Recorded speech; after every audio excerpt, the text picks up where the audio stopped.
Turning to what's happening inside the actual White House, the president has basically been in hiding. This is a fact you may not have seen yet. They release a schedule. It's a public schedule. It often has things the president is doing, some sort of top line readout. There's usually several things a day. Donald Trump has had nothing, not even a pretend event or phone call on the schedule in 12 of the last 16 days. NBC analyst and presidential historian Michael Beschloss puts it like this: when before in history have we seen a president of the U.S. disappear from public view like this? It's a big question. We turn to someone who knows the mindset of the man in the White House. Mary Trump is President Donald Trump's niece. She spoke out long before the election with her book, Too Much and Never Enough: How My Family Created the World's Most Dangerous Man, and is someone in as I've mentioned before, the unusual position of breaking with her own family for what she thought was right for the public interest. Mary, good to have you back. Thanks, Ari. It's great to be here. Of all the ways this would have ended, I'm not sure that any of the many people who've spent, perhaps we might argue, too much time and energy thinking about this man would have thought it would have been this quiet, this much hiding out, this much what the kids call subtweeting and having other people speak for you. I'm curious what you think as it's become clear, not that he's processing or waiting, but that the loudest man in the world has gone mute for a while. Well, Donald is a coward. You know, he is a small, racist man who lost decisively and can't handle the fact that he lost. He's also desperate because he knows once he loses the power of the Oval Office, he has enormous debts that are going to be called, and he has potential prosecutions awaiting him. So I'm less concerned about his having gone silent. First of all, it's kind of a relief. And secondly, it just underscores how ill-equipped he is to meet this particular moment. I'm infinitely more worried about the people who are doing his bidding. I'm consistently shocked to find that there are people even weaker than he is on the planet. And then, of course, we have the craven opportunism of Republican leadership, and they're the people we should really be focusing on right now. Yeah, it's a great point when you look at how much support there is, even with the clear fact that he's lost and is leaving the White House for political or other reasons, to support the disenfranchisement, what I called the both racial and First Amendment free speech discrimination at the top of the show, which is ongoing as an effort, although I've pointed out why it has limits in its efficacy. You mentioned what you call cowardice.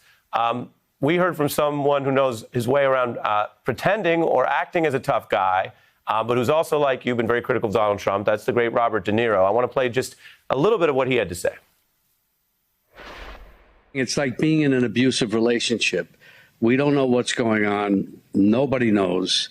From one day to the next, I don't even think he knows what's going on. And that's what he's capable of, just not respecting anything. It confounds me how he ever got to be elected, but he did. I think there's a screw loose there. Mary? Well, that's an understatement. But yes, I agree. Donald is acting out of instinct and the desire for self-preservation. That's about it. Again, what is so worrisome is that so many people in positions of power are willing either to support his anti-democratic, potential coup, or who are remaining silent.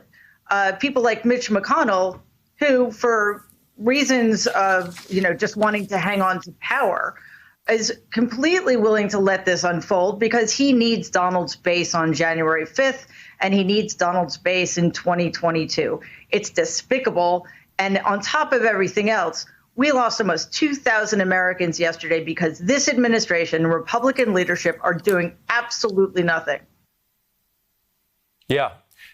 When you look at what the off-ramp is, there is reporting on this. It does matter because for one thing, the problems that you and others are diagnosing with the Republican Party's relationship with Donald Trump don't just magically end on January 20th, even when he will literally be out of office and out of power and not have that federal immunity and all those things, because he could go away. I mean, people don't hear much from George W. Bush as a former Republican president, for example. Or he could try to make himself a a really big presence in the party. He could run again or threaten to run again. He could do this media company. Here's what NBC is reporting about this plan for the off-ramp. Trump's advisors talking to him about what the end looks like, using the word conclusion rather than concession. One, quote, off-ramp being recommended as a, quote, conclusion is that he admits Biden will enter the White House on January 20th while continuing to allege the results are questionable.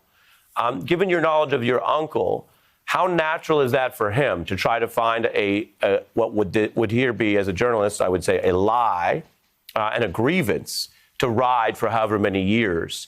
Because that could matter in American life and politics. I think that's the most likely outcome here, but unfortunately, it's also the most dangerous. He's going to continue to interfere with the incoming administration. He's going to continue to undermine. And again, as long as Republican leadership steps aside and allows him to do it, it's going to continue to erode people's faith in the system. It's going to continue to erode our democracy. And we're going to have to hope that the Biden administration is going to be willing to hold these people to account. Yeah. It's interesting you mentioned about holding to account. We were reporting last night about signals coming out of some Biden advisors anyway about that issue. And that's a big and live one, given the level and range of alleged improprieties. Mary Trump, thanks for coming back on The Beat. Hey, I'm Ari Melber from MSNBC. You can see more of our videos right here, or better yet, subscribe to our YouTube channel below. You could have been anywhere in the world, but you're here with us, and we appreciate that.